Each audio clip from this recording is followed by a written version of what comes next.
Bonjour à tous, bienvenue dans cette nouvelle vidéo que je me réjouissais tellement de vous faire. Voilà, donc je l'ai déjà filmée une fois et finalement elle m'avait pas très bien plu, il me semblait que je partais un petit peu dans tous les sens, donc j'ai préféré vous la refaire. J'ai les questions que vous m'avez posées, il y en a quand même quelques-unes, donc je suis plutôt contente de tout ce que vous m'avez demandé. Je tiens juste à préciser une chose avant de commencer cette vidéo, je vous parle de mon métier de libraire. À préciser une chose, bien sûr je vais vous parler du métier de libraire en Suisse. Je sais que beaucoup d'entre vous sont français ou françaises. Alors la chance avec les Belges, c'est que le métier s'apprend plus ou moins de la même manière. C'est également un apprentissage. En France, c'est pas pareil, mais je vais quand même tâcher de répondre au maximum de questions.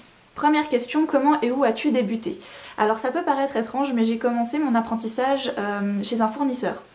Donc voilà, il y a des maisons d'édition, il y a des imprimeries, des maisons de reliure, des librairies, et il y a des fournisseurs. Donc vous ne connaissez probablement pas leur nom parce que voilà, ils sont un petit peu dans un autre domaine, un peu caché comme ça. Mais c'est vraiment l'envers du décor. J'avais l'impression de commencer dans les coulisses en fait. Et d'un côté, c'était passionnant. Voilà. Alors pour commencer vraiment faire son apprentissage de libraire, c'est pas super évident. Parce que pour un apprentissage de libraire qui est donc sur 3 ans en Suisse, où vous allez pendant 4 jours de la semaine chez votre employeur et un seul jour de semaine vous allez en cours professionnel. Vivre des cours professionnels en étant apprenti chez un fournisseur alors que vos camarades de classe eux sont chez des libraires, bah voilà, ça vous différencie un peu des autres, vous êtes un petit peu à part et vous, mine de rien, vous apprenez pas les mêmes choses. Donc voilà, c'est un petit peu plus compliqué, c'est un peu plus difficile, il faut plus s'accrocher, mais j'ai d'autant plus de mérite aujourd'hui, je suis encore plus fière de moi aujourd'hui grâce à ça, parce que je me dis j'ai pas fait mon apprentissage comme les autres, j'ai vraiment fait quelque chose de différent, d'un peu à part, qu'on trouve pas forcément, et du coup ben voilà, je trouve que j'ai pas mal de mérite d'avoir réussi parce que c'est vraiment pas facile. Les cours professionnels, justement, je vais vous en parler un petit peu, c'est quand même un sujet qui est très très important. C'est des cours que vous allez devoir suivre toutes les semaines et c'est très important d'y aller, en tout cas pour les Belges ou les Suisses, parce que vu que ça se passe comme ça, car vu que vous n'avez qu'un seul jour de cours, ou voire maximum 2 en deuxième année, et bien vous avez l'impression que si vous en loupez un, vous loupez toute une semaine. Moi j'avais vraiment cette impression là, du coup j'ai loupé aucun cours, jamais, des 3 ans. Et c'est aussi grâce à ça que j'ai réussi, il faut vraiment s'accrocher, vous avez des cours de littérature qui sont très poussés, vous avez après des cours un peu moins importants, enfin je dis moins importants mais ils sont difficiles quand même, c'est la comptabilité, moi j'avais en cours de langue anglais et allemand, donc ça c'est pas que c'est pas important, mais c'est pas ce qui fait de vous un libraire. Ensuite vous avez des cours comme l'histoire du livre et bibliographie qui eux sont très très intéressants. C'est les cours les plus passionnants que j'ai pu suivre jusqu'à maintenant. Donc vraiment vous suivez l'évolution du livre depuis la naissance des hommes jusqu'à aujourd'hui. Donc c'est vraiment très intéressant. Et sinon vous avez tout ce qu'est un livre. Donc comment définir un livre, grâce à quoi on reconnaît un livre, contrairement à un périodique ou autre chose. Donc ça aussi c'est très important et très intéressant.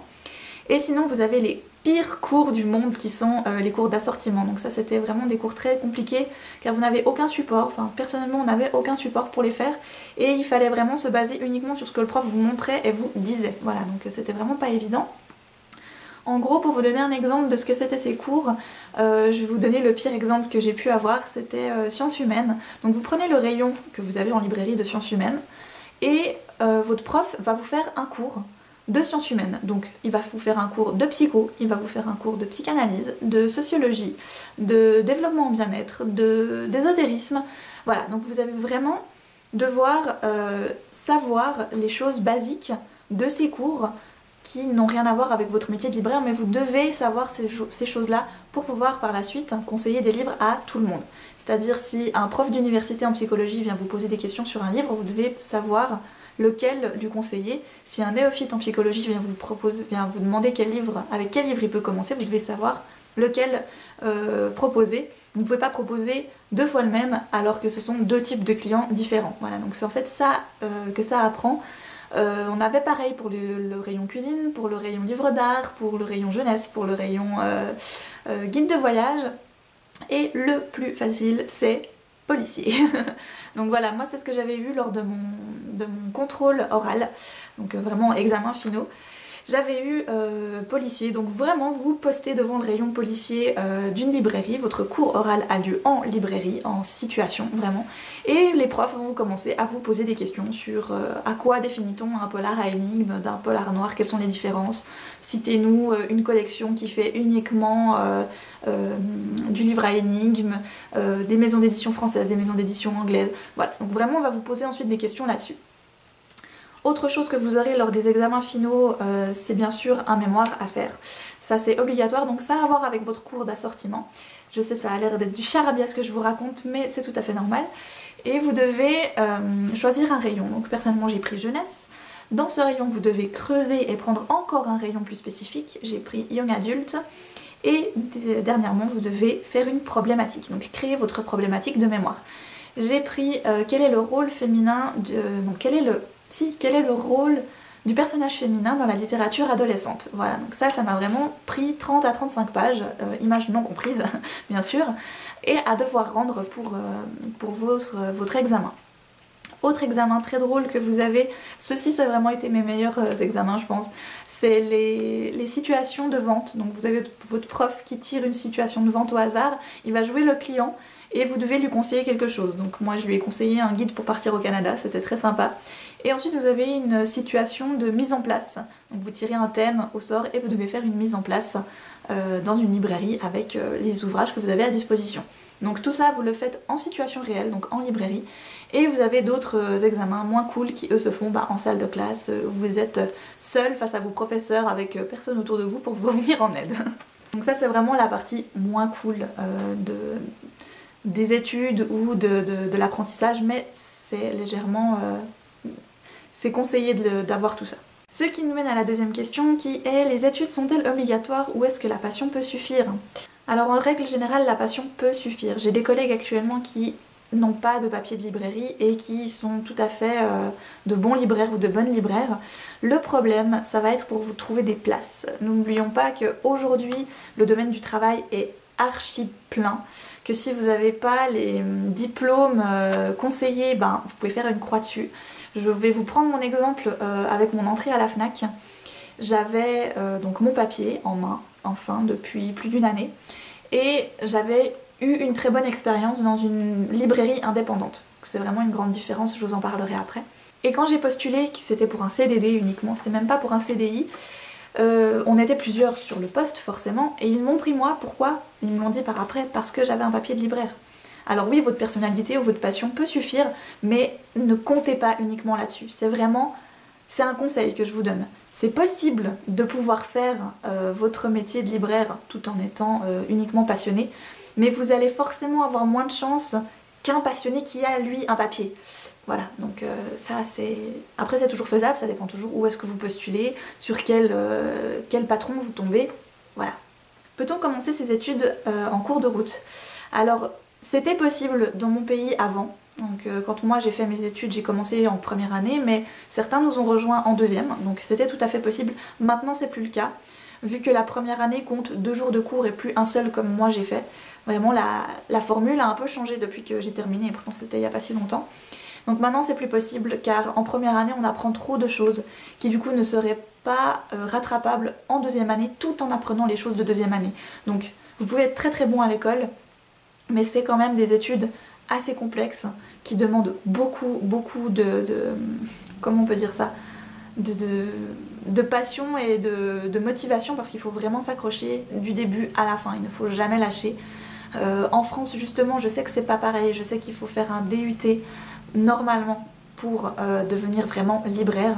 Ça a peut-être changé, n'hésitez vraiment pas à aller demander à votre conseiller d'orientation dans votre école, je pense qu'il pourra vraiment mieux vous éclairer que moi. J'ai malheureusement qu'un avis très externe du programme français, donc je ne peux malheureusement pas vous en dire plus.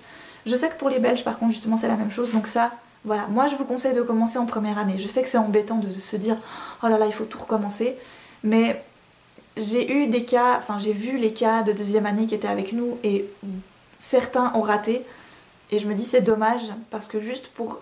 on s'est dit ah je vais commencer en deuxième année parce que c'est bon, j'ai fait un cursus avant, c'est radicalement différent, donc c'est vraiment mieux de commencer dès le départ, enfin en tout cas moi je trouve que c'est mieux.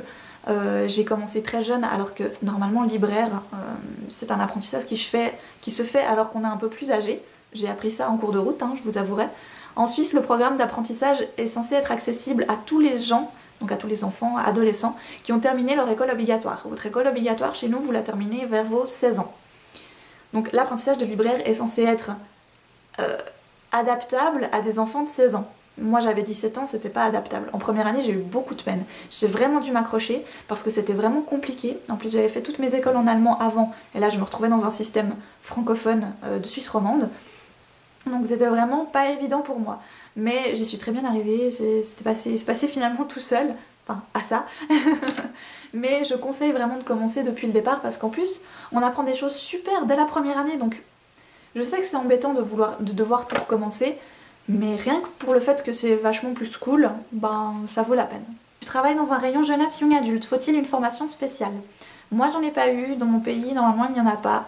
Vraiment il faut apprendre à se spécialiser. J'avais des camarades de classe qui eux avaient fait leur apprentissage dans une librairie spécialisée, en droit ou en cinéma. Et du coup on apprend cette spécialité sur le tas, vraiment. Donc c'est une habitude à prendre. J'ai eu la chance quand j'ai postulé à la FNAC pour mon CDD qu'on me propose le rayon jeunesse parce que ma collègue qui est en congé maternité s'occupait du rayon jeunesse, donc ben voilà. C'était un petit peu le coup de chance. Ça aurait très bien pu être n'importe quoi d'autre.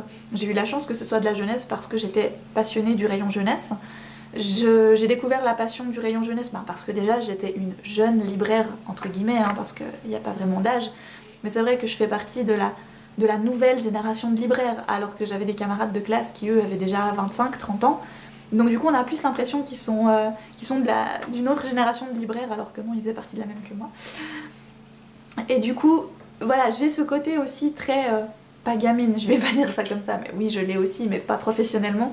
Mais voilà, c'est un rayon qui me passionne et que j'avais vraiment envie de pouvoir gérer de A à Z. Et dans la librairie indépendante où je travaillais avant, c'est le rayon auquel je prenais le plus de temps en tout cas, bien que on devait s'occuper de tous les autres rayons. Et du coup, bah voilà, c'est ça qui m'a encore plus donné envie. Donc quand on m'a dit que c'était pour le rayon jeunesse, j'ai vraiment fait des gros yeux genre c'est super. Et du coup ils étaient tout contents. Et bah voilà, c'est comme ça que je me suis retrouvée à m'occuper du rayon jeunesse. Donc c'était vraiment pas un choix de base, c'était un coup de chance. Et maintenant j'en suis très contente. J'ai vraiment réussi à me spécialiser là-dedans. Et pourquoi pas un jour je pourrais très bien me spécialiser dans autre chose, mais là je suis très bien avec ça. Quelles sont les évolutions professionnelles possibles? Alors ce qui est bien en étant libraire, en tout cas encore maintenant je crois, c'est qu'on a la chance de pouvoir un petit peu voyager. Ben, je vous disais, moi j'ai fait mon apprentissage chez un fournisseur, distributeur aussi d'ailleurs, c'était un diffuseur-distributeur. On peut très bien postuler près d'une maison d'édition. Je suis sûre que si vous avez un papier de libraire, c'est vachement plus intéressant que quelqu'un qui n'a jamais travaillé au contact des livres. Voilà, donc une fois qu'on a touché au métier de libraire, qu'on est vraiment en contact permanent avec les bouquins, on a, je pense, plus de facilité à aller vers d'autres métiers qui sont aussi en lien avec les livres. J'aurais par exemple très envie de pourquoi pas un jour partir dans la reliure. Ça doit vraiment être passionnant, par exemple.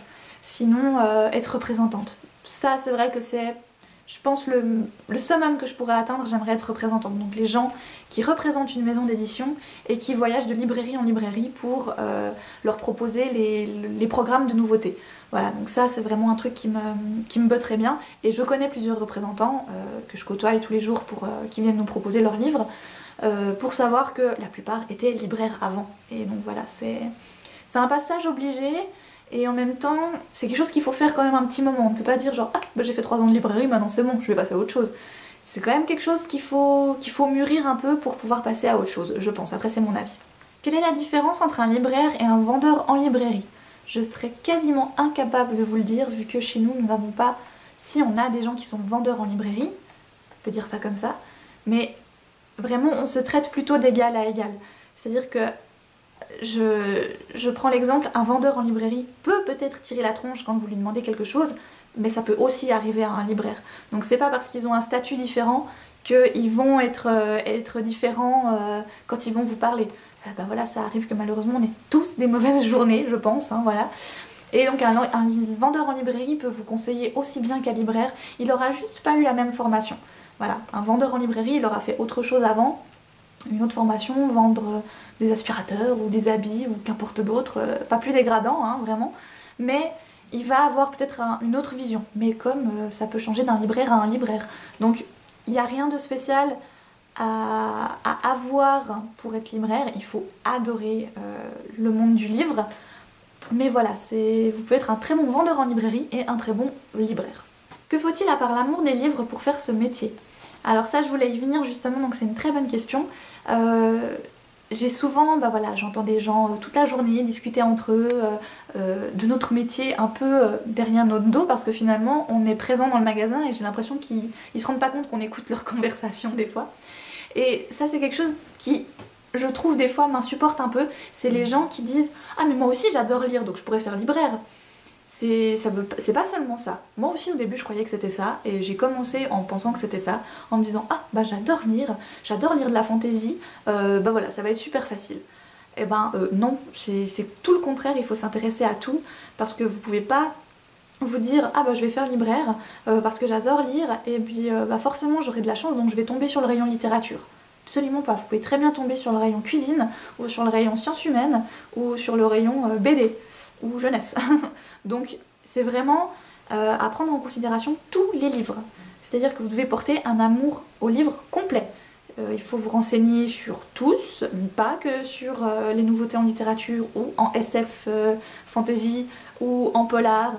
Voilà, vous devez vraiment vous intéresser à tout. Et ça c'est hyper important parce que si vous le faites pas, vous allez être dépassé. Le client n'est pas censé savoir de quel rayon vous vous occupez. C'est pas noté Margot libraire jeunesse. Sur mon badge, c'est pas noté ça. Sur mon badge, c'est noté Margot libraire. Donc voilà, oui, je suis au rayon jeunesse, mais je peux très bien appartenir à un autre rayon. Je viens peut-être en jeunesse pour dépanner une collègue, ou je suis peut-être en BD pour aider une de mes collègues, ou ailleurs. Voilà, donc il faut vraiment apprendre à gérer toutes les situations. Donc c'est pas évident au début parce que vous pouvez pas tout savoir non plus, ça c'est clair. Mais c'est tellement gratifiant quand vous voyez le sourire du client qui, en vous voyant partir dans la direction du livre qu'il vous a demandé, sans que vous ayez regardé votre ordinateur, sans que vous ayez tapoté quoi que ce soit, et lui dire « Ah mais oui, je sais de quoi vous parlez ». Et qu'importe que ce soit en litté ou en sciences U ou n'importe, il va être content, il va se dire oh, « Elle sait de quoi je parle, c'est trop bien ». Après, c'est comme je disais, on peut pas toujours tout savoir et être au courant de tout et avoir tout suivi, donc voilà, forcément. Mais aimer uniquement lire, c'est pas une raison. Voilà, il faut vous intéresser à tout, que c'est une passion qui prend de la place, que quand vous zappez et que vous tombez sur la grande librairie, même si c'est des auteurs que vous appréciez pas, il faut quand même regarder un petit moment. Moi je regarde toujours, en tout cas quart d'heure, 20 minutes, pour juste me rendre compte de qui est là, de quel livre on parle, etc. J'écoute pas beaucoup de radio malheureusement, c'est vrai qu'il faudrait que je m'y mette parce qu'il y a encore beaucoup de personnes qui viennent et qui me disent « Ah mais j'étais dans la voiture, j'ai écouté une émission de radio et puis ils ont parlé de ça, vous l'avez ?» Je sais pas, voilà, donc il faut s'intéresser. Je lis aussi pas mal de magazines littéraires, enfin le peu qu'il y en a, malheureusement. Donc c'est quelque chose, il faut aussi s'intéresser au monde du livre et aux livres en eux-mêmes, qu'importe de quelle famille ils viennent. Voilà. Si on te disait que tu devais changer de rayon, lequel choisirais-tu? Je pense que je serais un petit peu heureuse dans tous les rayons. C'est justement la différence qu'il y a entre une librairie indépendante et la Fnac par exemple. C'est que en librairie, vous devez vous occuper de tous les rayons. Je me souviens que à la librairie où je travaillais avant, la personne qui s'occupait de défaire les colis, elle devait vraiment sticker tous les livres. On devait sticker les bouquins. Et dans une autre librairie où j'ai travaillé après, donc la personne qui s'occupait de déballer les colis, elle nous posait les livres sur la table, vraiment pêle-mêle, hein. C'était pas du tout trié par tel ou tel rayon, c'était vraiment sans dessus-dessous. Et vous preniez une pile et vous alliez les ranger. Voilà, tout d'un coup vous tombez sur un polar, après sur un guide d'aromathérapie, après sur un album jeunesse. Donc de toute façon vous devez savoir vous occuper de tout. Donc j'ai appris à faire ça et tous les rayons m'ont plu. Après il y a des rayons je suis un petit peu allergique parce que je m'y connais pas. Voilà, c'est une spécificité à prendre, pardon.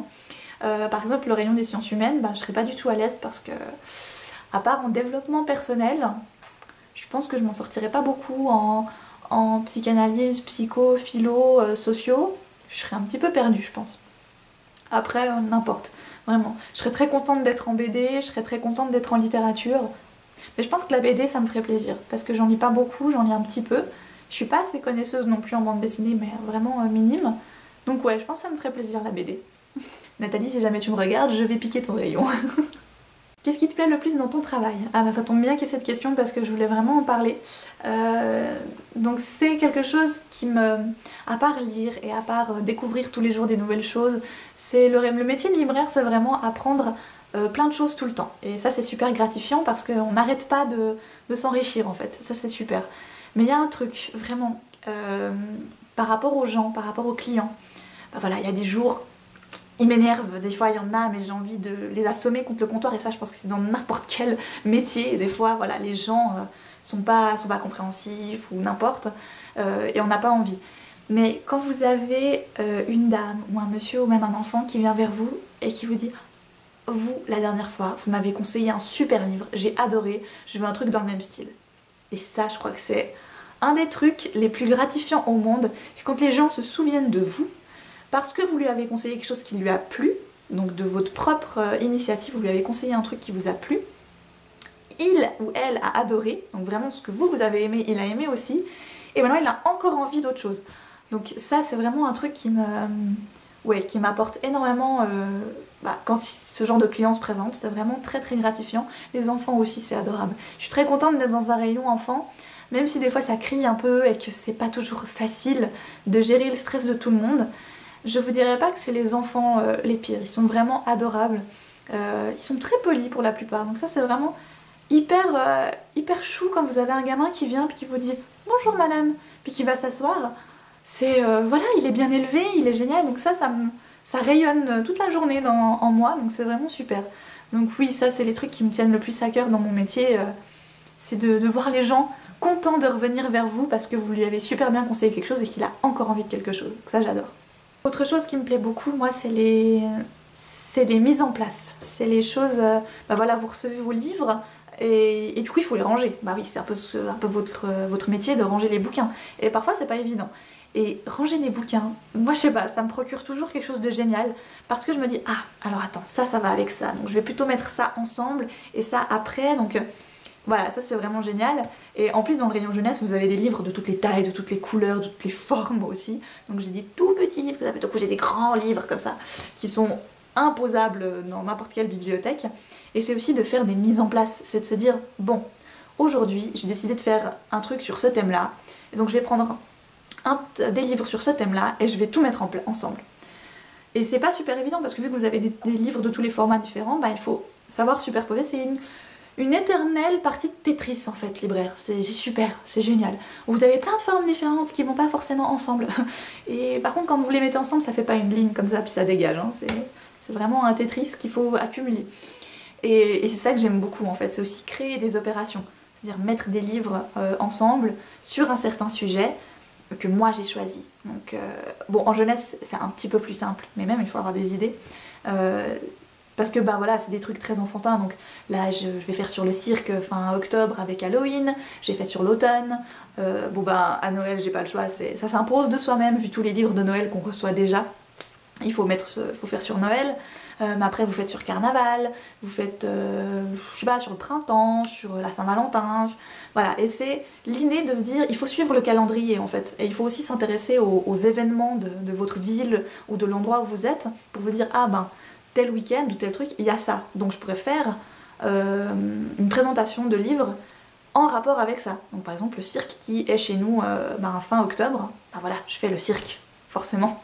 Donc voilà, ça c'est quelque chose qui me plaît parce que c'est de la mise en place. Et quand vous voyez des gens intéressés par ce que vous avez fait, parce qu'ils disent « Ah tiens, ça a l'air super ça, j'avais pas vu qu'ils avaient », et paf, ils prennent, oh, c'est génial, vous vous dites « Ah c'est parti, parce que j'ai choisi de les commander, et ça marche ». Voilà, donc ça c'est génial, ça j'adore. Est-ce que tu as des perles à nous raconter? Alors les perles c'est hyper... c'est hyper aléatoire, j'en ai tout le temps, comme des fois j'en ai pas du tout. Donc on a un dossier au travail avec nos plus belles perles, ça c'est vrai, et j'en dis des bien bonnes des fois. J'en garde une en mémoire très très belle. C'était une dame qui arrive vers une de mes collègues et qui fait « Bonjour, vous avez des lunettes de vue ?» Puis ma collègue genre « Ben non, on n'a pas de lunettes de vue madame, en plus on a un opticien vraiment de l'autre côté de... » Donc on est dans un centre commercial, et vous avez l'allée du centre commercial, et vous avez un opticien juste après, donc on est en face. Puis elle dit « Mais vous avez l'opticien juste là ?» Non, non, mais vous savez, des lunettes de vue. Ben non, madame, on n'a pas. Mais pourquoi vous avez pas? Vous vendez des livres, vous pourriez vendre des lunettes de vue. Oui, on pourrait vendre des plaids, des feux de cheminée et des tasses de thé aussi, c'est vrai. Voilà, donc ça des fois je trouve ça très drôle parce que les gens croient pertinemment qu'ils vont trouver un truc chez vous, mais non. C'est comme... c'est comme bonjour, vous avez un CD. Oui, au rayon CD. Non mais vous pouvez pas m'aider vous? Non, c'est au rayon CD monsieur, c'est... Voilà, faut aller au CD. Ils comprennent pas que bah moi je vends que du livre, je vends pas de CD. Sinon une des plus belles, mais c'est pas vraiment une perle, c'est... Ouais si, c'est une perle quand même, il était adorable. Je sais pas si vous voyez ce que c'est Choupi.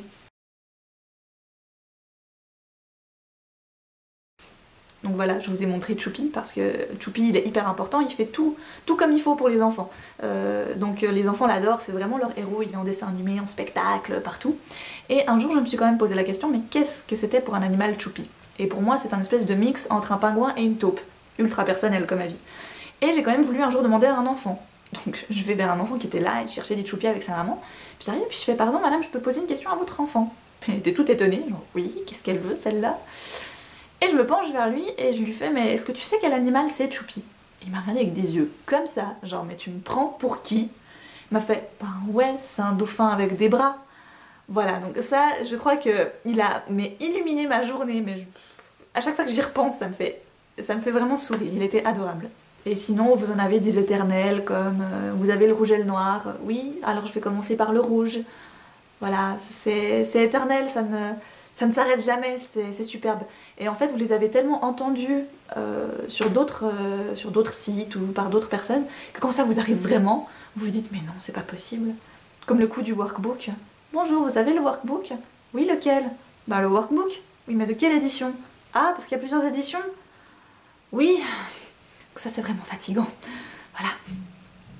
Et moi j'aime beaucoup, pas faire peur aux étudiants, non parce que je suis gentille quand même comme libraire, mais je pose une question tout à fait normale. Je veux dire, il me pose, il me demande si j'ai, je sais pas, je prends un truc hyper commun, ah vite, les liaisons dangereuses, de Laclos, par exemple, hein, au hasard. Oui, vous voulez quelle édition? Ah parce qu'il y a plusieurs éditions. Et là tu les vois se décomposer devant toi et t'as envie de dire non mais c'est pas grave, tu sais, ça va aller. Écoute. Je te donne la Larousse, hein, si c'est pas ça, tu reviens avec le ticket de caisse, tu dis que c'était moi, y a pas de problème, ok? Parce que là, je vois la peur dans tes yeux et non, arrête, j'ai pas envie. Et t'as vraiment l'impression que tu tiens leur destin entre ses mains, et entre tes mains, et ça fait peur. Ils sont pas hyper rassurés tout le temps, en fait, hein. C'est comme quand tu leur donnes le prix de certains livres. Oh là là, la tronche de certains. J'ai une fois une jeune fille qui vient et qui devait lire un livre en allemand. Bienvenue en Suisse, oui, vous devez lire des livres en allemand, c'est obligatoire. En tout cas chez nous. Et forcément, on en a plein qui viennent chercher le livre traduit. Bah oui, parce que c'est vachement plus sympa de le lire en français. Et j'ai quand même eu la joie de dire une fois à une jeune fille, il n'a pas été traduit. Elle m'a regardée avec des yeux genre, mais non, tu peux pas me dire ça. Comment je vais faire moi? J'étais là genre, mais je suis désolée, hein, mais enfin, il n'existe pas en français. Mais pas du tout, non? Ah merde! Oh là là, c'était fini quoi. Horrible. Ou justement quand la traduction, le livre traduit n'est jamais paru en poche, donc il est encore en format, il est cher quand même, il est genre 30 ou 40 francs. Puis ils sont là, ah, mais il n'y a pas en poche? Non, donc si tu veux la version française, va falloir casquer. Hein. Ah, et voilà, bonne chance, au revoir. Donc voilà, ça c'est très drôle. J'aime beaucoup. Ou quand le client est persuadé d'avoir raison, et qu'en fait non. Forcément, c'est... J'ai eu le cas d'une dame une fois qui était venue et qui m'avait demandé les pagnols en folio. Et je lui ai dit mais madame, pagnol ça n'existe pas en folio, ça existe que chez une seule maison d'édition, mais ils sont pas en folio. Ah si, je vous assure, ma fille elle a noté en folio. Puis en effet, elle me montre le billet de sa fille avec sa fille à côté en plus et tout. Puis je fais oui, je vous crois, mais les pagnols c'est ceux-là. Et puis je lui montre la maison d'édition, je sais plus laquelle c'est maintenant parce que c'est un nom un peu bizarre. En effet, ça commence aussi par un F et la couverture, c'est SMP qui l'a fait. Donc bah oui, forcément, ça ressemble, voilà. Folio en plus, Folio ils ont fait les petits Nicolas, qui a été dessiné par CMP, et du coup, ben forcément, ça se ressemble, voilà. Mais non. Puis elle m'a fait « Ah mais c'est n'importe quoi, vous avez même pas, en plus c'est comme ça, je vais dans une autre librairie. » Je fais « Mais alors il n'y a pas de problème madame, je vous laisse y aller. Par contre, s'il vous plaît, si vous les trouvez en folio, vous pouvez venir me les montrer s'il vous plaît, parce que du coup ça m'intrigue, hein.